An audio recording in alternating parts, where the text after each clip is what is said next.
guys! Welcome back again to my YouTube channel. So first day natin ngayon. Medyo kinakabahan ako. Syempre, first time ko kasi itong gantong klaseng trabaho sa factory. Pero nun ko pa kasi gustong magtrabaho sa factory. Excited na, kinakabahan. Oh my. Ang kalat ngayon ng mga dahon. Kasi nag-ulan pala kanina. Tapos ang lakas ng hangin. Kaya ayan, ang gulo-gulo ng kalsada, ng daming dahon. Sayang yung mga walis-walis nung doon, no. Nagwalis pa naman sila. So, ayun. Ay, si Marvin, nasa school na siya sa trabaho. Fighting, kaya natin to. Panabago na naman. Pero last na to guys, kasi okay na yung sahod. Hindi tayo minimum. Yun lang naman yung hinahanap ko eh. Yung hindi minimum. Tapos Monday to Friday lang. Para makaipon tayo ng pang tuition ko. Saka makapagbayad na kami ng utang. Bilis lang yan. Dahil ilang buwan na lang naman, matatapos na si Marvin. Makapag full time na siya, diba? Makakaluwag-luwag na kami. Wow. Makakaluwag-luwag na. Sarap naman pakinggan na nakakaluwag-luwag na. Ay, nako. Ganyan talaga ang buhay. Kailangan talaga lagi kang malakas, no? Kasi, pag di ka naging malakas, wala, talo ka. Lalo na nasa abroad ka. Wala kang ibang lalapitan. Dumadating din naman ako sa point na parang gusto ko nang sumuko. Pero, mas pinipili ko na lang maging, i-positive pa rin lahat. Hindi ko pinapakita kay Marvin na parang gusto ko ng ganito na, ako na, pagod na ako, gusto ko ng sukuan. Kasi si Marvin, di ba, din siya, mas napapanghinaan siya ng loob, mas maano siya. Kaya kapag nakita niya na hina din ako, huy, joke, sorry. Hindi lang, ayoko lang ipakita kay Marvin na sobrang bagsak na talaga, hindi ko na kaya pagdating dito. Bumagsak lang talaga ako nung namatay yung lola ko, siya kayong na-hospital si Papa uli. Yun lang talaga. Pero, hindi naman ako bumabagsak na nanghihina na kasi wala akong trabaho. Paano natin ipunin tuition?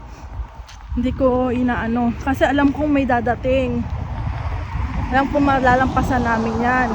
Wala lang, kahit alam mo, dapat nang lagi akong kinakabahan na, wala akong trabaho, wala pa rin akong trabaho, wala akong makuha, paano namin ito maiipon? Yung parang, na ako, parang, dumadating naman ako sa point na talagang kinakabahan na ako na pero hindi ako umaano na, as in bagsak talaga na, nawawalan na ng pag-asa. Nalulungkot lang ba? Siyempre, paano yan? Saan kami kukuha ng pera? Pero inisip ko na lang mayroong dadating. Hindi ako mababakante ng matagal. Ganyan ako lagi. Kasi, siyempre, pag hinayaan mo yung sarili mong magpadala talaga sa emotion mo ng pagdating sa ganyan, wala, babagsak ka talaga, lalo na kung mag-isa ka sa abroad, diba? Kaya yung mga mag-isa lang dito sa abroad, libangin nyo yung sarili nyo kahit kasimpleng bagay. Tapos, makipag-usap kayo lagi sa family nyo. Kasi, syempre, din tayo na homesick talaga tayo, diba? Mimiss natin sila. Ay, may tinatapon sa labas, saya akong kunin. Papasok kasi ako sa trabaho, kung pauwi ako, hahalongkatin ko yung mga gamit na itatapon. Ay, diba? Kung gusto niya nakausap, pwede niya ako kausapin.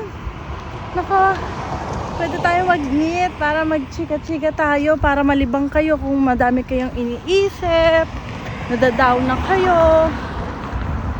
Hindi man ako magaling sa mga pag-comfort ganyan, yung mga i-comfort kayo.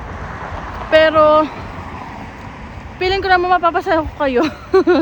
Kasi yung mga kaibigan ko, sobrang, ako kasi yung talaga sa amin magkakaibigan, yung talagang grabe kong umiyak. Kung pag pag may problema ko, iniiyakan ko talaga kahit mga simple lang. Iiyak lang ako, pero mamaya okay na uli ako guys, ganun. Hindi siya tumatagal.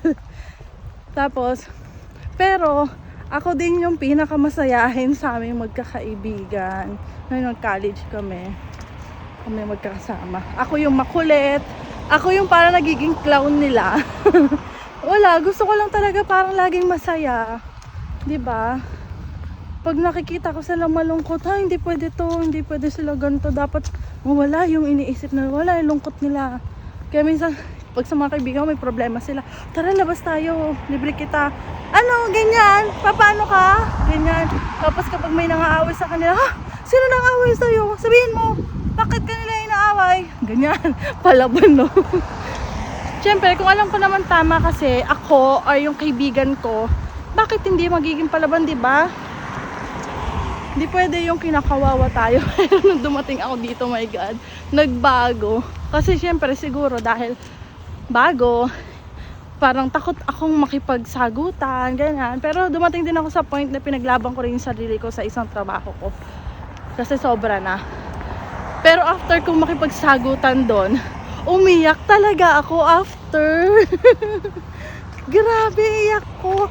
Kasi hindi ko akalain na makakasagot ako ng ganyan. Siyempre bago pa lang ako dito.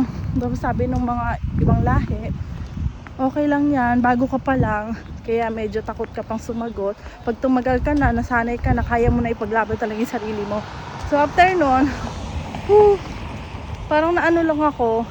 Kasi syempre parang binago ko na yung ugali kung gano'n na lagi akong, hindi naman lagi nagpag-away. Ayoko lang na inaano ko, kinakawawa ako, wala akong ginagawa, diba? Nung nakilala ko si Marvin, ang dami nagbago sa akin. Siyempre, hiya ako kay Marvin, ang bait-bait ng mister ko, ang hinhi niya, tapos ako hindi naman ako nakipag-away, pag sinimulan lang naman ako. Ganun, pag sinimulan, no? Hindi naman ako nangunguna sa away, hindi naman as in away na sabunutan, kaya kong makipagsagutan, ganyan. Ipaglaban ko yung sarili ko. Ayaw ko nang inaano nila ako. Wala akong ginagawa sa'yo, bakit mo ako gaganyanin, di ba? Yung mga ganun lang. Ay, nakabuhay. That's life. Pero syempre, hindi ko talaga maiwasan na umiyak. Di ba? May ganun yung sobrang galit ka na pinipigilan mo talaga yung galit mo. Magagawa mo lang umiyak. Umiyak na lang. Tapos after nun, okay ka na ulit. May labas mo lang talaga yung galit mo, yung lungkot mo, yung mga nararamdaman mo. Hindi naman masamang umiyak, hindi porket umiyak ka, ano ka na, mahina ka na, di ba? Hindi naman ganun ang basahin ng pagiging mahina dahil pag-iyak lang. Siyempre. Oh, nandito na tayo sa Intay. Ang kape naman, hindi naman masyadong malamig ngayon, kaya hindi ako nakadoble. Pero kung mamaya pag-uwi natin, kasi 11 pa yung out ko sa trabaho. Naghihintay muna ako ng bus, punta tayo sa Scarborough Town. Tapos sabi ni Marvin, may nag-approach sa akin lalaki, kilala ka daw niya, nanonood siya ng vlog mo. So nandito na ako guys, hintayin ko muna yung bus. Bye! Malamig! Malamig naman! Mahangin kasi, nakakainis. Kanina naman hindi. Ay, nandito na yung bus ko guys. Sakay na tayo. Oh my, buti hindi tayo naghintay na matagal. Oh, sorry. Agaw kong dadating sa trabaho. Pero okay lang yan kasi first day ko. Ganun talaga pag first day. Naagat tayo. Kasi baka may mga orientation pa, papaliwanag pa sa akin. Oh, lamig. Nag-lotion naman ako pero yung kamay ko dry siya. Lamig. Wala guys, nandito na ako pero hindi ko alam kung saan ako tatawid. Wala kasi doon pedestrian. Lamulmul yun. Natatakot akong tumawid kasi dire-diretso yung mga sasakyan. Takot pa naman akong tumawid ng basta-basta. Kaya ako dito. Hi guys, bali pangalawang break ko na to. Meron kaming dalawang break kasi na 20 minutes. Ayoko sana mag-break kasi gustong matapos yung trabaho ko. Bali may nagtitrain sa akin, Pilipina, si ate. Ano na siya dito, regular na. Bali inaano nga nila. Kinausap ko kanina, unang kausap kasi yung supervisor na nasa office lang. Tapos, nung chinek niya na ako kung natapos ko na lahat ng mga babasahin ko at pipirmahan, nakipag-usap siya sa akin.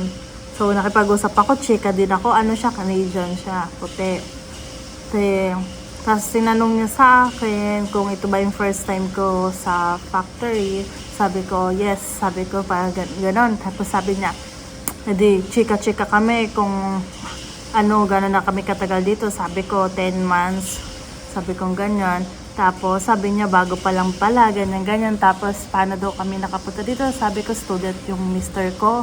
Then, I am the open work permit. Sabi ko, ganyan. Tapos, anong program? Sinabi ko, electrical technician. Tapos, shinare niya na electrical technician din daw yung uncle niya. Kaso, 8 years na daw wala. Nasa langit na. Tapos may friend siya or cousin niya na tinulungan ng uncle para makapasok sa TTC electrical technician din na hanggang ngayon nandun pa rin daw. Sabi niya magandang benefits doon. Sabi ko oo, kaya pangarap din ng mister ko makapag-work doon, pero hindi man pala rin, madami namang pwede niyang applyan. Sabi ko ganun niya. Tapos sabi niya kung ano daw yung tinapos ko sa Pilipinas. Sabi ko tinapos ko ay hotel and restaurant management. Tapos sabi niya, but hindi ko daw mag-try sa hospitality kasi maganda rin naman daw, kaso nga mapagod din. Tapos may mga ibang na maganda rin yung bigayan ng hospitality. Sabi niya ganon. Tapos sabi ko ang hirap kasi may kailangan pang certificate para makapag-apply ako sa hospitality. Tapos sabi, no, you're very good in English. Sabi niya gayon. Hindi daw ako mahirapang makapag-apply, sabi niya, kasi sabi niya okay daw yung English ko. Sabi niya ganon. Nagulat ako kasi dire-diretso kasi ako makapag-usap, diba? Sinabi ko sa inyo, kapag ang kausap ko talaga walang ibang Pilipino talaga, na halimbawa ako lang yung Pilipina, na pag-usap sa kanya dire-diretso ako, hindi ko alam, basta dire-diretso ako makapag-usap. Alam niyo no, madaldal ako, hindi ko na malayan na madaldal na rin pa. Hi! Guys, binigyan niya ako ng orange yung ka-work ko. Ayun.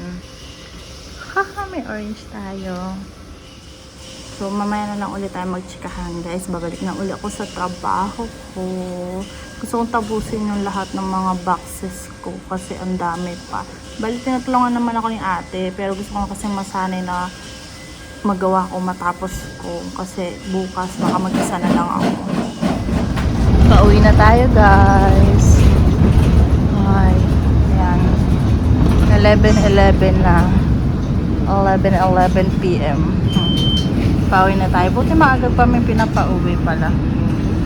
Mamaya tayo magchikahan pag nasa bahay na tayo. Buti gising pa si Marvin kasi naliligaw ako kanina kung saan ako pupunta. Napakadilim ng daan. Ang gulo ng buko. Grabe guys, ang bilis ng biyahe ko. Wala pang 10 minutes nandito na ako agad sa Scarborough Town. Kaso kinalungkot ko yung sasakyan kong bus papunta sa amin. 36 minutes. So, dito ako sa isa sasakay. Yung malayo ang lakad. Pero, okay lang.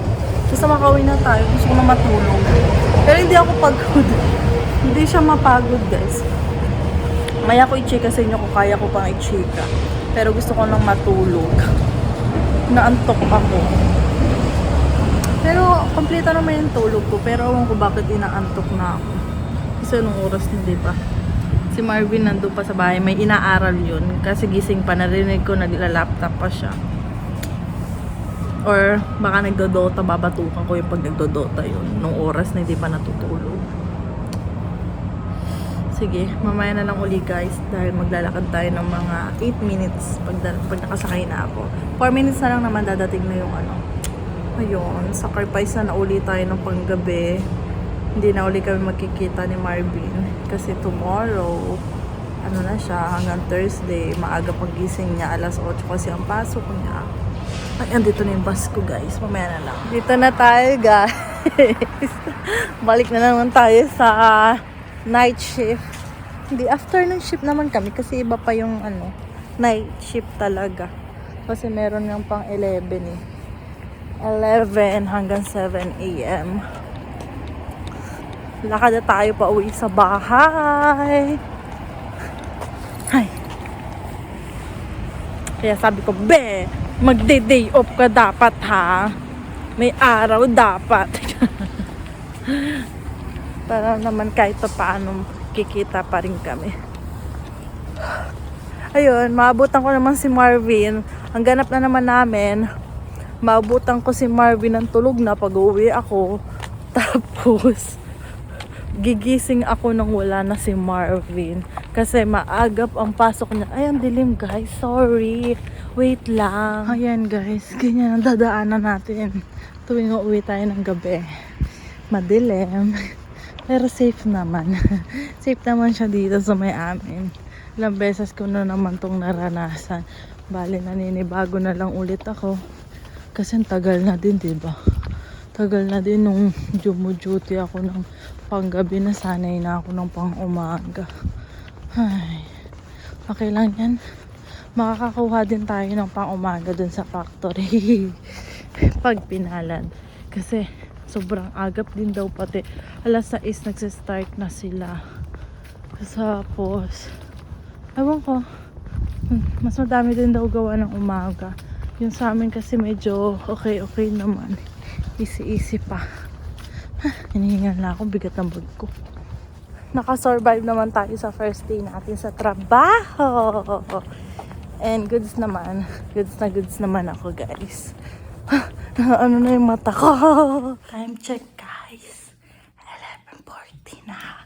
Huwag tayo maingay kasi baka tulog na yung mga kasama namin. Wait lang. Good morning guys. Bali hindi na ako nakapag-update sa inyo kagabi. Ala, pinipimples na ako, oh my. Pinimples din ako noon nung nag-winter na eh. Tapos nahirapan ako maghanap ng skincare kung anong babagay. Siguro ganun, pag winter talaga maglalabasan talaga ang sumpa. Tapos ang cute ng hair ko ngayon. Wavy. Bale, kakagising ko lang din. Anong oras ako nagising? Mga 8, magna 9 na guys. So, mahaba yung tulog natin. Kahit pa paano. Alam nyo, diba, nagpaalam ako, sabi ko sa inyo, baka tulog yung mga kasama. Siyempre, tulog na nga talaga. So, pagdating ko dito, sabi ko, ay, natulog na si Marvin. So, dahan-dahan akong pumasok. Tapos, dahan-dahan ako lumapit sa kanya, kikis ako. Tapos, bigla niya ako ginunod. Oh, sabi na gano'n. Kamusta kamusta yung work mo, be? Yan ang nakakatuwa kay Marvin. Lagi, hindi niya nakalimutan tanongin yung araw ko talaga pagdating sa trabaho. Kasi minsan, syempre, mag-ano ako, be, ganito, ganyan. Nag-share ako sa kanya. If may hindi magandang nangyari, mga ganyan. Cute talaga ng buko. Tapos, ayun. Alam nyo, alas 8 yung pasok niya. Pero, nakipagpuyatan siya sa akin para lang may kwento ko ano yung mga ganap, po ano yung mga nangyari nung trabaho ko. Kasi, baka siguro mga after 3 days or 4 days, bago uli kami magkasabay ng kain or magka-time. Kasi nga, gabi ako, umaga naman yung pasok niya sa school. So, uuwi ako, tulog na siya.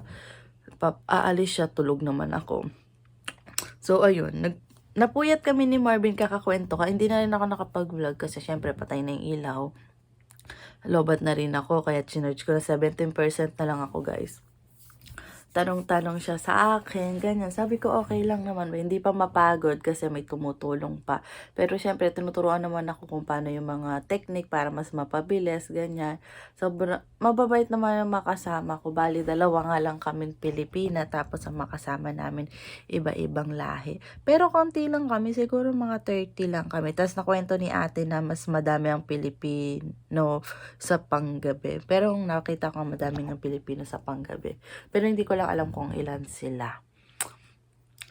Tapos yun, nung pauwi na ako, paglabas ko, hindi ko nga makita kung anong oras yung bus. Yung pala kailangan sa TTC now, doon makikita ko. Kasi hindi nalabas yung 1:30, 1:20 na. Ang layo ng lakad, tas ang dilim pa. So wala akong choice. Naglakad talaga ako palabas. Wala akong kasabay. So, kaya natatakot ako. Buti na lang gising pa nga si Marvin, di ba, natawagan ko. Sabi ko, be, medyo naliligaw talaga ako. Ginamitan ko ng compass. Kasi yung ano ko, yung Google Map ko, hindi na nung nagpalit ako ng phone, hindi ko alam kung paano ibalik yung may compass kung saan ako dadaan. So, ginamit ko na yung compass na sa phone ko. So, ayun, sabi ni Marvin, "Be, sa Southwest ka pumunta." So, compass pa ako. Hindi talaga tayo magaling sa direction talaga. Buti na lang gusto si Marvin. Kasi sabi ko, syempre, unang biyahe ko pa lang, hindi ko pa memorya yung mga dinaanan. Kaya sabi ko, tama ba, dediretso ako palabas. So, naglabas ako, ang madilim yung daan. Tapos alam nyo guys, ang dami palang factory dun. Doon pala yung part ng mga factory. Magkakalapit talaga hanggang paglabas doon sa may gasoline station, yung inabangan ko, 129. Puro factory, iba-iba. Sabi ko, ang dami rin palang factory dito sa Scarborough. Kasi akala ko sa sa North York. So, ayun. Hindi naman ako bali magkasundo lang yung bus na 129. Na late ako dun sa isa, pero nakita ko na siyang dumaan. So, intay lang ako ng mga 3 minutes lang naman guys. 3 minutes. Tapos nakasakay na ako. Tapos wala pang 10 minutes, ang bilis ng biyahe. Kasi walang sakay nga, syempre anong oras na. Wala pang 10 minutes, nandun ako sa Scarborough Town. Kaso ang nangyari lang, yung bus ko na sinasakyan na konti lang ang lakad, 36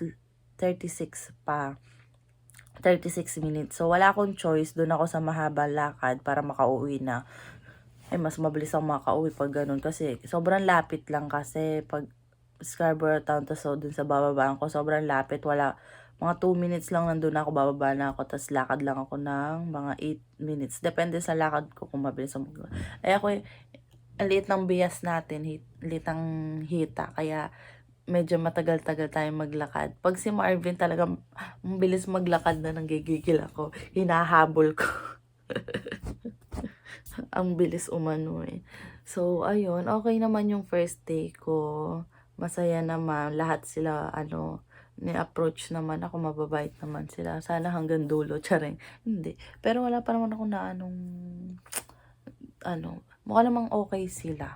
Tapos yung ibang mga tinatanong nila kung ilang taon ako. Si ate, nakasama ko sa work na Pilipina. Tinanong yung age ko, sabi ko 24 ako. Tapos sabi niya, bata ka pa, ganyan, ganyan. So, kayang-kaya mo pa yan. Kasi kami, doble, yung edad ko daw doble sa edad niya. Kasi yung mga kasama namin, sabi, pinakilala ni ate, may isang 70 plus, may isang 67. Sabi ko, pero ang lalakas pa nila. Hindi pati halata sa kanila na gano'n na yung edad nila. Pero medyo na sila, hirap parang dahan-dahan na maglakad.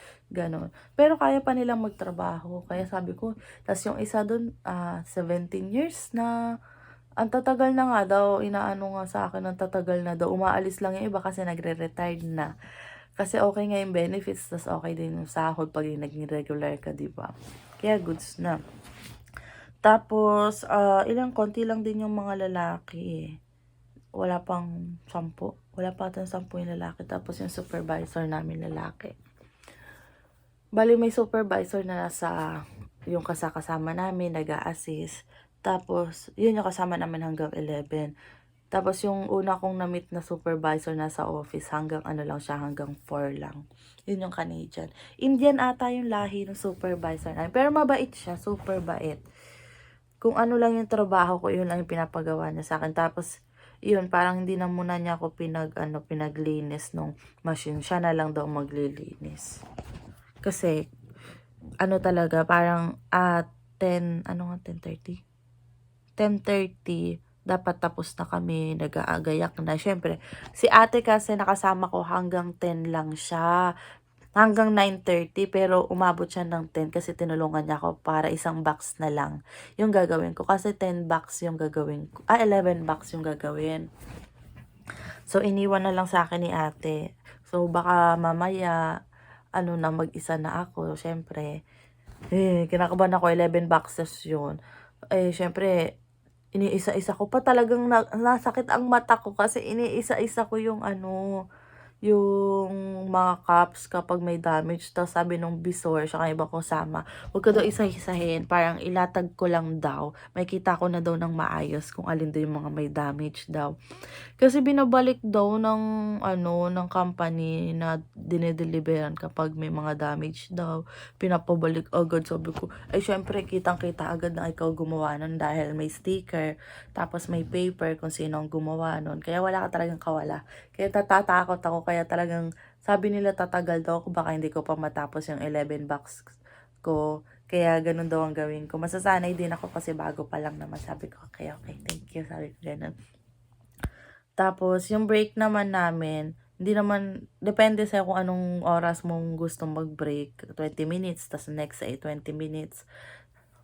Tapos, bayad naman parehas yung break na yun, hindi naman daw kinakaltas. Sabi ko, wow. Oh, tapos okay naman. Tapos kapag, syempre, yung machine, di pa buno yung cups mo, pwede kang umupo. Upo-upo ka lang muna, pahinga. Yung iba nga, nagchichismis. Napunta sa kabilang machine, nakipagchismisan sila habang di pa puno. Kasi wala ka naman gagawin eh. Hintayin mo talaga. Wala kang choice. Ay ako, ang ginagawa ko, nagkukuha ako ng konti-konti, tapos pinapaupo ako ni ate. Oh, pahinga ka na muna. Sabi ko, ate, wala kailang gusto ko pong mapagod para bagsak agad ako pag uwi. Gusto ko matulog agad. Syempre, balik na naman tayo sa ganito, ipahirapan naman makatulog. Tapos ang bilis ko magising dahil sanay nga ako na trabaho, 'di ba, umaga. Kaya si Marvin siya, sabi niya dadahan-dahan na lang daw siya pag umaga para hindi ako magising. Kasi nagising ako, gawa nga ng yung lakad niya, mabigat yung paa, matunog yung tsinelas niya. Tapos, tsinelas. Tapos umupo siya dito sa kama, nagpupunas siya, nagpapantalon na ata. Gumagalaw yung kama namin kasi nga lang to, bakal, yung parang magalaw. So nahihilo ako, nagising ako. Sabi niya, ay sorry. Tapos lumipat siya doon sa upuan. Tapos, iyon, yung minsan, maliwanag, pero nung nawala na yung liwanag, dumilaw yung kwarto. So, ang liwanag, naglakay pa ako ng unan sa mukha ko, nakaganyan. Naganyan ako kanina. Tapos, pero, nung nagising kasi ako, nag-kiss na si Marvin, hindi pa siya bihes. Nag-impake, magbibihis pa lang. Tapos hindi ko na namalayan, nakatulog na uli ako. Hindi ko na namalayan, umalis na pala si Marvin. Hindi na uli siya nag-kiss sa akin. Kasi baka magising, napansin niya atang himbing na uli nung tulog ko. Parang naalimpungatan ako, habi ko, parang di ko na naramdaman yung mister ko na nag-kiss sa akin. Sabi niya, nag-kiss kasi siya ng una na, good morning, be. Tapos yun, kasi nagising nga ako. Tapos nakatulog na ako, hindi ko na naramdaman umalis na siya. Yun, nakakatuwa lang kasi naman si Marvin, naman siya pagdating doon. Gusto niya makapagpahinga ako ng maayos.